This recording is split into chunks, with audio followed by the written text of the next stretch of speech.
भक्तजनों, माताओं, बहनों, सादर जय श्री कृष्ण। हमारे YouTube चैनल में आप सभी का बहुत बहुत स्वागत है। मैं हूं आपके साथ आचार्य धर्मेंद्र शास्त्री। सबसे पहले आपको और आपके पूरे परिवार को श्रावण मास की बहुत बहुत शुभकामनाएं और बधाइयां। भगवान भोलेनाथ तथा माता पार्वती जी का भरपूर आशीर्वाद आप सभी के जीवन पर निरंतर बना रहे। आप सभी सुखी रहें, स्वस्थ रहें, व्यस्त रहें और मस्त रहें। आज हम आपको श्रावण माह के अध्याय 3 की कथा सुनाने जा रहे हैं। इस कथा को अंत तक जरूर सुनिएगा और सुनने के बाद अधिक से अधिक लोगों को शेयर भी करिएगा।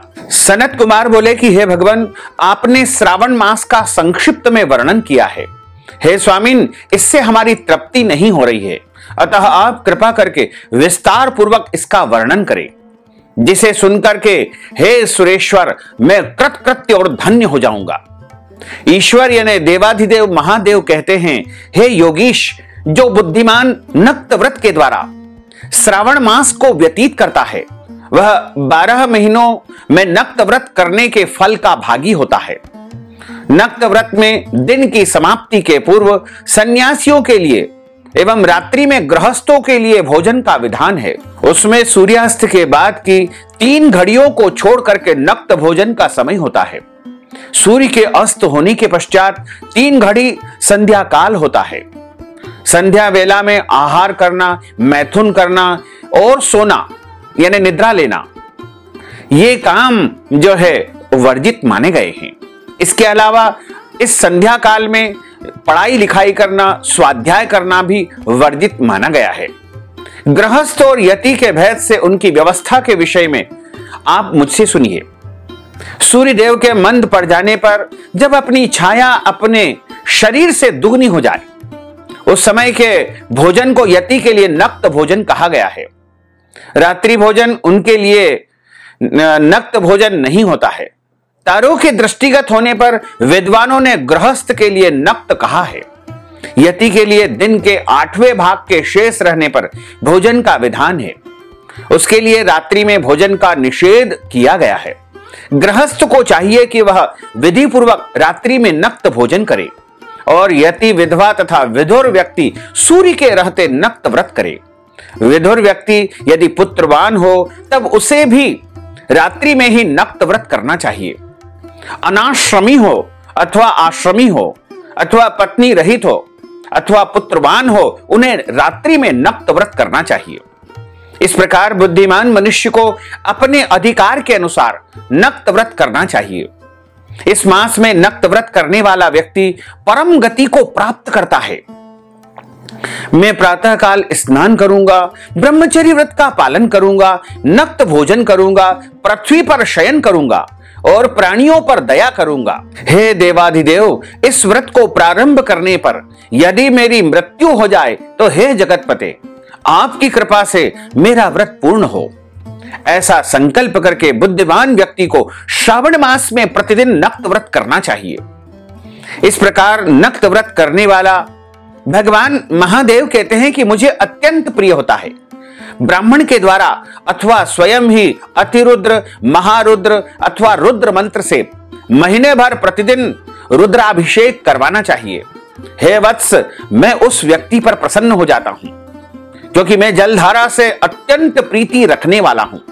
अथवा रुद्र मंत्र के द्वारा मेरे लिए अत्यंत प्रीतिकर होम यानी हवन प्रतिदिन करना चाहिए। अपने लिए जो भी भोज्य पदार्थ अथवा सुखोपभोग यानी सुख की व्यवस्था की वस्तु होती है, वो सब अति प्रिय हो। संकल्प करके उन्हें श्रेष्ठ ब्राह्मण को प्रदान करके स्वयं महीने भर उन पदार्थों का त्याग करें। भगवान महादेव कहते हैं कि हे महामुने, अब इसके बाद उत्तम लक्ष्य पूजा विधि को सुनिए। लक्ष्मी चाहने वाले अथवा शांति की इच्छा करने वाले मनुष्य को लक्ष्य बिल्व पत्रों या लक्ष्य दुर्वा दलों से शिव की यानी शिवलिंग की पूजा करनी चाहिए। लंबी आयु की कामना करने वाले को चंपा के 1,00,000 पुष्पों से तथा बहुत अधिक विद्या चाहने वाले व्यक्ति को मल्लिका या चमेली के 1,00,000 पुष्पों से श्री हरि की पूजा अर्चना करनी चाहिए। शिव तथा विष्णु की प्रसन्नता तुलसी जी के दलों से सिद्ध होती है। पुत्र की कामना करने वाले को कटेरी के दलों से शिव तथा विष्णु जी का पूजन अर्चन करना चाहिए। बुरे स्वप्न की शांति के लिए धान्य से पूजन करना हमारे शास्त्रों में प्रशस्त माना गया है। देवाधिदेव के समक्ष निर्मित किए गए रंगवल्ली आदि से विभिन्न रंगों से रचित पद्म, स्वस्तिक और चक्र आदि से प्रभु की पूजा अर्चना करनी चाहिए। इस प्रकार सभी मनोरथों की सिद्धि के लिए सभी प्रकार के पुष्पों से यदि मनुष्य लक्ष्य पूजा करे तो महादेव शिव जी प्रसन्न होंगे। लक्ष्य पूजा का अर्थ होता है 1,00,000 वस्तुएं भगवान शिवलिंग को यानी शिव जी को अर्पण करना। उसके बाद उद्यापन करना चाहिए, मंडप निर्माण करना चाहिए और मंडप के त्रिभाग परिणाम में वेदिका बनानी चाहिए। उसके बाद पुण्यावाचन करके आचार्य का वरण करें और उस मंडप में प्रविष्ट होकर के गीत तथा वाद्य के शब्दों और तीव्र वेद ध्वनि से रात्रि में जागरण करना चाहिए। वेदिका के ऊपर उत्तम लिंग तो भद्र बनाना चाहिए और उसके बीच में चावलों से सुंदर कैलाश पर्वत का निर्माण करना चाहिए। उसके ऊपर तांबे का अत्यंत चमकीला तथा पंच पल्लव युक्त कलश स्थापित करना चाहिए और उसमें रेशमी वस्त्र से वेष्टित उसे कर देना चाहिए। उसके ऊपर पार्वती पति शिव की स्वर्णमय प्रतिमा स्थापित करनी चाहिए। उसके बाद पंचामृत पूर्वक यानी दूध, दही, शहद, शक्कर और घी के मिश्रण को पंचामृत कहा जाता है। भगवान भोले बाबा को धूप दीप तथा नैवेद्य से उस प्रतिमा की पूजा अर्चना करनी चाहिए और गीत, वाद्य, नृत्य तथा वेद शास्त्र तथा पुराणों के पाठ के द्वारा रात्रि में जागरण भी करना चाहिए।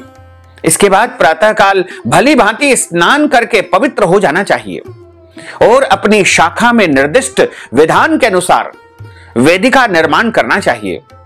तत्पश्चात मूल मंत्र से या गायत्री मंत्र से या शिव के सहस्त्र नामों के द्वारा तिल तथा घृत मिश्रित खीर से हवन करना चाहिए अथवा जिस मंत्र से पूजा की गई है उसी से हवन करके पूर्णाहुति करनी चाहिए। इसके बाद वस्त्र, अलंकार तथा आभूषणों से भली भांति विद्वान आचार्य का पूजन अर्चन करना चाहिए। तत्पश्चात अन्य ब्राह्मणों का पूजन करना चाहिए और उन्हें श्रद्धापूर्वक दक्षिणा देनी चाहिए। जिस जिस वस्तु से उमापति शिव की लक्ष्य पूजा की हो उसका दान करना चाहिए। स्वर्णमयी मूर्ति बना करके शिव जी की पूजा करनी चाहिए। यदि दीप कर्म किया गया हो तो उस दीपक का दान करना चाहिए। चांदी का दीपक और स्वर्ण की वर्तिका अर्थात बत्ती बना करके उसे गोघृत से भर करके यानी गाय के घी से भर करके सभी कामनाओं और अर्थ की सिद्धि के लिए उसका दान करना चाहिए। इसके बाद प्रभु से हाथ जोड़ करके क्षमा प्रार्थना करनी चाहिए और अंत में 100 ब्राह्मणों को भोजन करवाना चाहिए। हे महामुने, जो व्यक्ति इस प्रकार पूजा करता है मैं उस पर प्रसन्न होता हूं और उससे भी जो श्रावण मास में पूजा करता है उसका अनंत फल मिलता है। यदि अपने लिए अत्यंत प्रिय कोई वस्तु मुझको अर्पण करने के विचार से इस मास में त्याग करता है तो उसका फल सुनिए। इस लोक तथा परलोक में उसकी प्राप्ति लाख गुना अधिक होती है।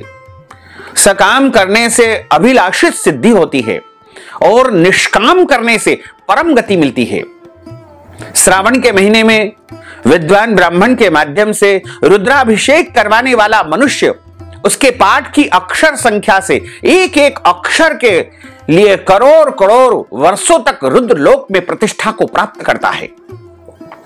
पंचामृत का अभिषेक करने से मनुष्य अमरत्व प्राप्त करता है। श्रावण के महीने में जो मनुष्य भूमि पर शयन करता है उसका फल भी मेरे द्वारा सुनिए।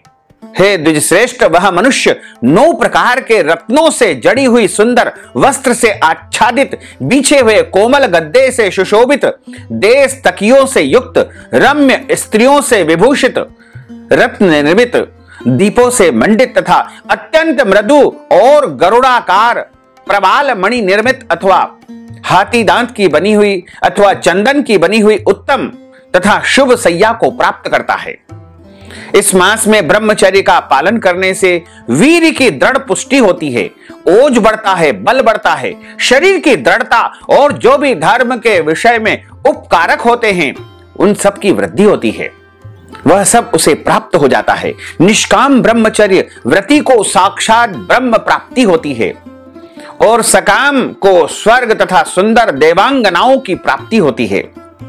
श्रावण के महीने में दिन रात अथवा केवल दिन में अथवा भोजन के समय मौन व्रत धारण करने वाला भी महान वक्ता हो जाता है।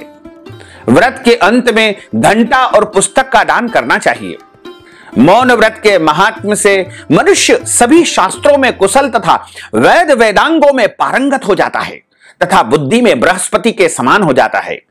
मौन धारण करने वाले का कभी भी किसी से झगड़ा नहीं होता है, कलह नहीं होता है, अतः मौन व्रत अत्यंत उत्कृष्ट माना गया है। इस प्रकार श्रावण मास में जो इन नियमों का पालन करता है या पालन नहीं कर पाने पर इस महात्म का भी श्रवण कर लेता है तो भी उसे इन नियमों के पालन करने का ही पुण्य फल प्राप्त होता है। श्री स्कंद पुराणे ही ईश्वर सानत कुमार संवाद श्रावण मास महात्म्य नक्त व्रत लक्ष्य पूजादि नाम तृतीयो अध्याय सदा शिवार्पणमस्तु।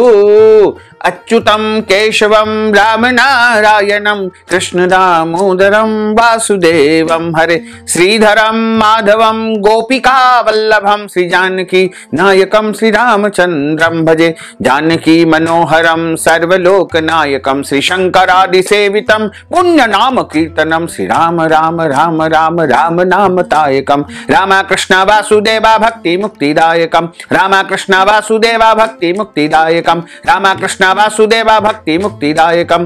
बोलिए शंकर भगवान की जय, महाकाल राजा की जय, भोलेश्वर भगवान की जय, पार्वती माता की जय, गजानंद गणपति भगवान की जय। धर्म की जय हो, अधर्म का नाश हो, प्राणियों में सद्भावना हो, विश्व का कल्याण हो, सनातन धर्म की जय हो, गौ माता की जय हो, नगर बस्ती की जय हो, आज के आनंद की जय हो, कल के आनंद की जय हो, परसों के आनंद की जय हो, बरसों बरसों के आनंद की जय हो। ओम नमः पार्वती पते, हर हर महादेव हर। भक्तजनों, माताओं बहनों, आपसे अनुरोध है कि इस ज्ञानवर्धक वीडियो को अधिक से अधिक लोगों को शेयर करिएगा, लाइक करिएगा, कमेंट करिएगा और कमेंट बॉक्स में बाबा भोलेनाथ का, प्रभु का नाम अवश्य लिख दीजिएगा। साथ ही यदि आपने अभी तक हमारे और आपके इस YouTube चैनल को सब्सक्राइब नहीं किया है तो सब्सक्राइब कर लीजिए और घंटी के निशान पर ऑल का क्लिक कर दीजिए ताकि इसी प्रकार की ज्ञानवर्धक वीडियो सबसे पहले आपको प्राप्त हो सकेगी। आपको और आपके पूरे परिवार को सादर जय श्री कृष्ण, सादर धन्यवाद।